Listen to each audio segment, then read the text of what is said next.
Good day and welcome to What Matters. My name is Pam Gerald. I'm back in your city, the city of Flint.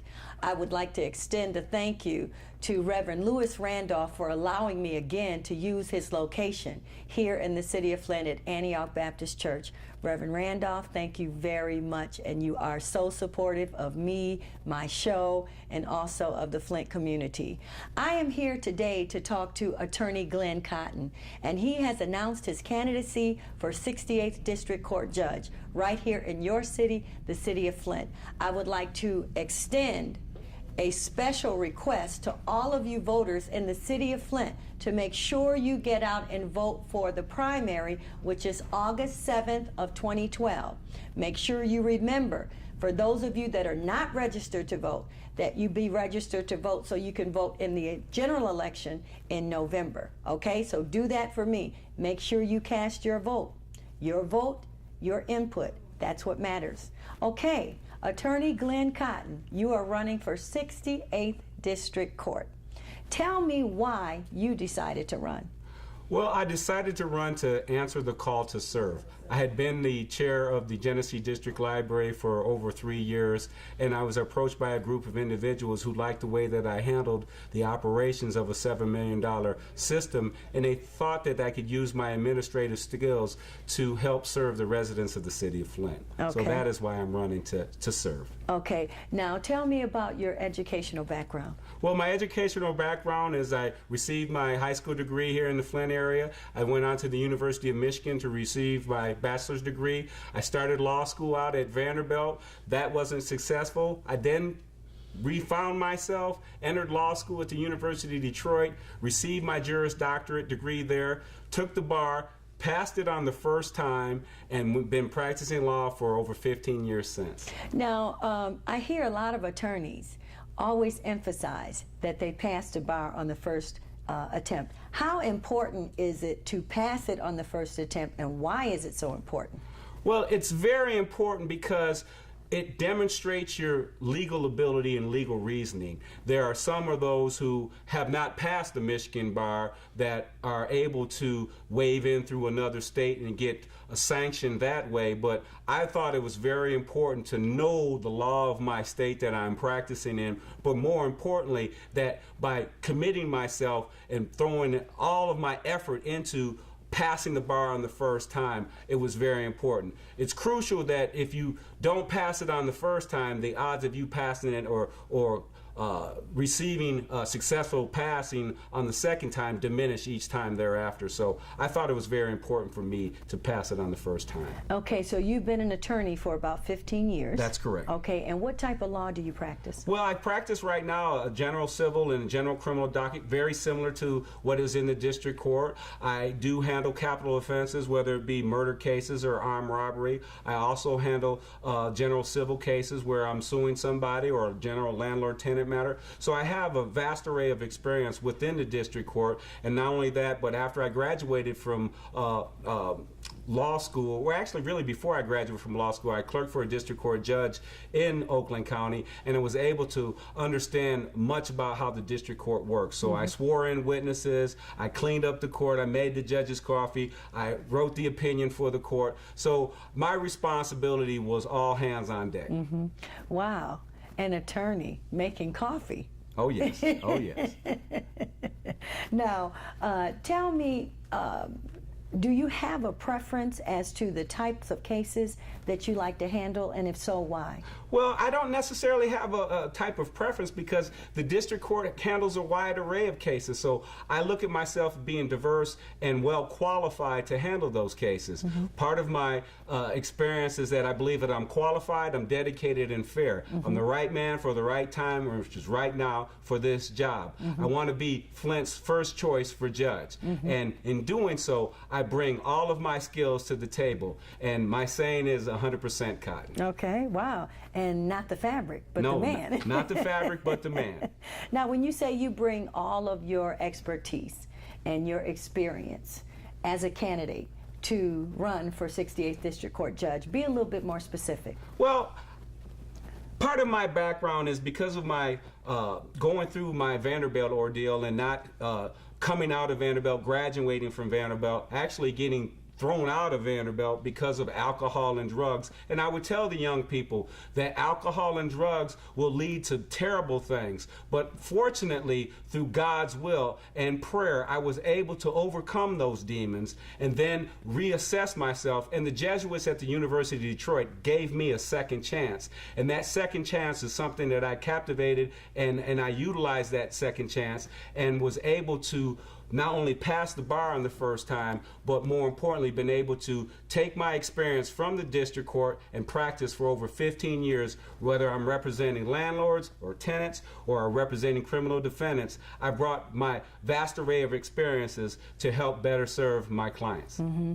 Now, how do you feel about the current state of the district court in the city of Flint?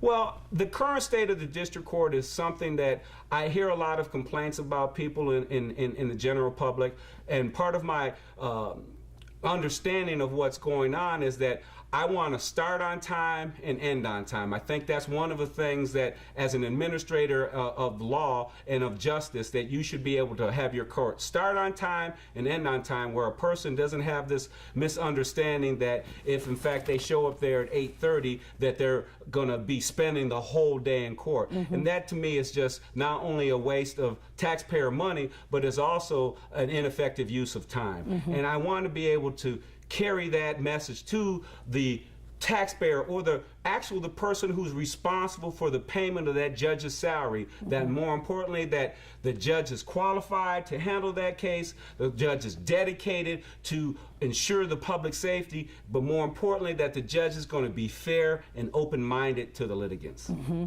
Wow, okay. Now, what about the day-to-day operations of 68th District Court? How important is it for people to understand that when they're supposed to be in court at 8:30 or at 1 o'clock, that they arrive on time? You mentioned that you want to start on time.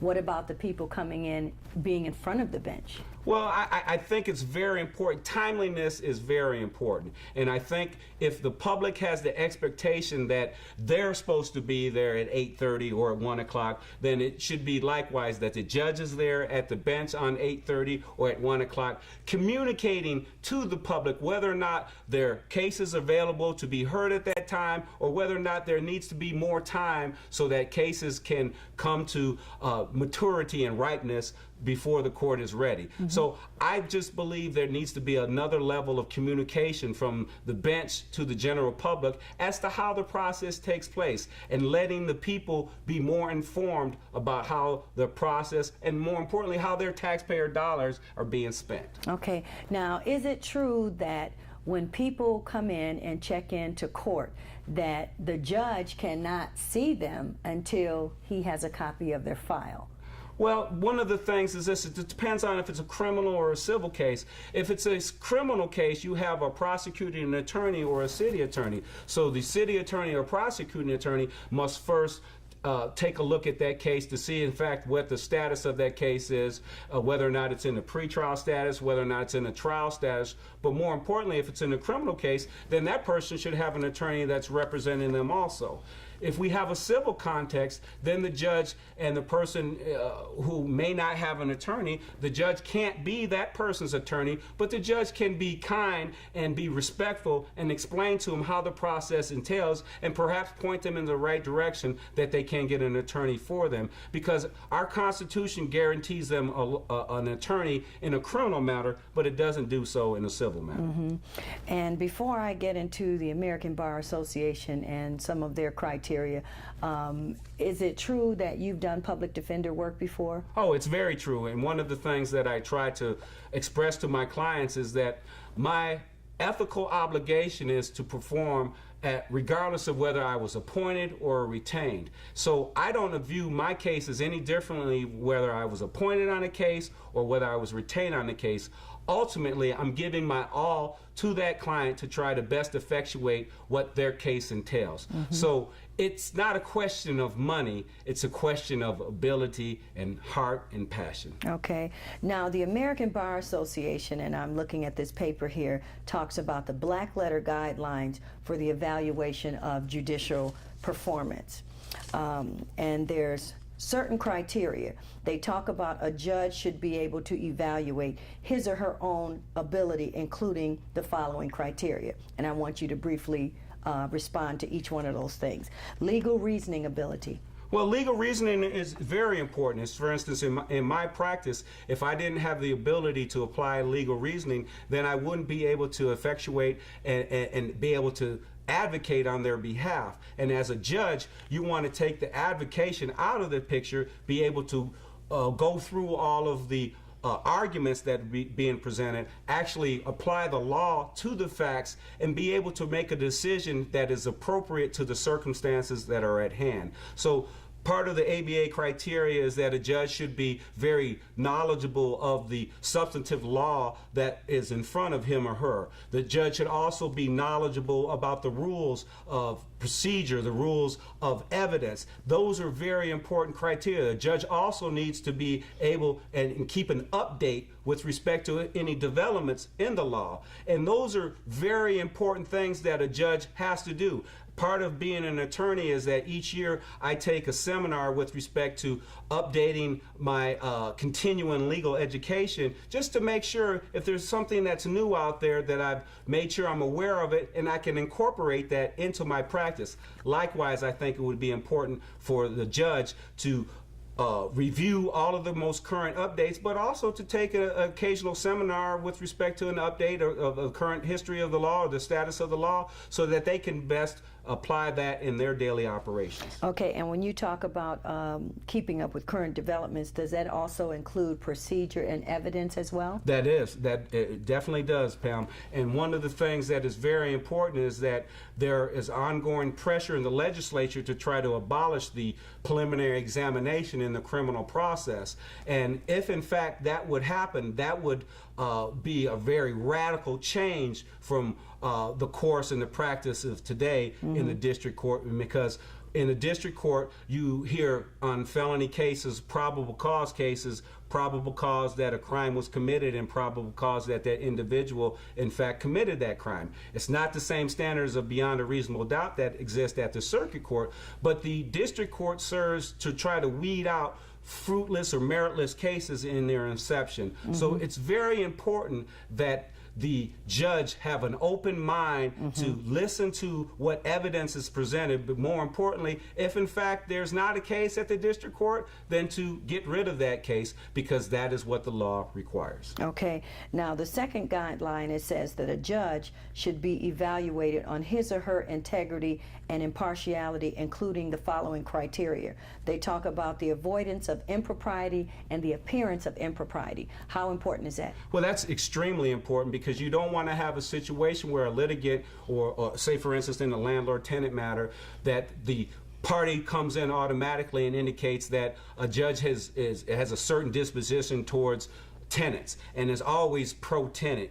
You want to have the perception in the public that a judge is fair. A judge is going to listen to both sides of the matter and make a decision based upon the law, not based upon whether or not he knows somebody, whether he likes somebody, but based upon the decisions of the facts at hand and the law that's being applied. Now, how important is it for this judge being evaluated in his or her integrity and impartiality to treat people with dignity and respect? Well, it's crucial to be able to treat people with dignity and respect. To me, you want to follow the golden rules, and that is to treat others like you want to be treated yourself. So if in fact you demand dignity and respect from your courtroom and those who are in it, then you are going to get dignity and respect back. And I think the judge is going to set the tone for the type of courtroom that is going to be adhered. So we're going to start on time, we're going to end on time, we're going to be dedicated into the ensuring the public safety and dedicated into the application of the law as the law is. But more importantly, you're going to be fair open-minded. You're going to come to the bench with a sense that I have not made a predetermination of what this case is going to be. I'm going to listen to the facts, make a decision, and apply the law. Now, they also talk about the consideration, and you just mentioned that, about both sides of an argument before you render a decision. And I know that canon rules said that you can't say and do certain things when you're a judicial candidate. But can you just briefly state the importance of having both sides of an argument before rendering a decision? Oh, it's crucially important to understand, because one of the things having practice is that the record makes for an appellate review. So if you have somebody who cuts somebody off or is extremely rude to one side or another, the record is going to reflect that, and that judge may get appealed with respect to that ruling, and because they have not listened to both sides of the issue, that issue may come back to that judge and be a waste of the taxpayer money, because the judge actually did not listen to both sides, did not adequately apply the law, and actually made a decision that was counter to what his oath was, and that was to be fair and open-minded. Okay. Now, another thing that they speak about when they're talking about the criteria, it says, basing decisions on the law and the facts without regard to the identity of the parties or counsel, and with an open mind and considering all issues. What does that mean to you as a candidate for 68 District Court? As a candidate for District Court, what that means to me is this, is that regardless of who comes in front of me, regardless of who they have for an attorney, regardless if they have an attorney or not, you want to give that person an opportunity to present their case. And when you give them the opportunity to present it, you want them to present it in a manner in which they present it and they feel comfortable with what they're doing. But more importantly, after they've presented their case, you want to listen to the other side and give the other side the same opportunity that you gave the first side, so that you don't have the appearance that you're only listening to one side as opposed to the other. You want to give both sides equal opportunity, and then you want to apply the law as the law is. Not the law that you want it to be, not the law like you would want it to have it to be, the law as it is in its current status. So sometimes you make unpopular decisions with respect to the application of the law because it's a law that is unpopular, but nonetheless you're applying the law as it is. So if the law needs to be changed, that's the legislature's opportunity and their responsibility. The judge's responsibility is to administer the law exactly as it is in black and white before him or her. Okay. Now, we talk about judicial candidates and judicial candidates being able to have the ability to see if you're a judge. Okay, let me just start over and say it like this. There's a concern with mental patients coming before the court. Is it a judge's responsibility to be able to determine whether or not that person, if there are some mental issues, would be suited to stand in front of the bench? Well, that is a very, very interesting, but more importantly, it's a very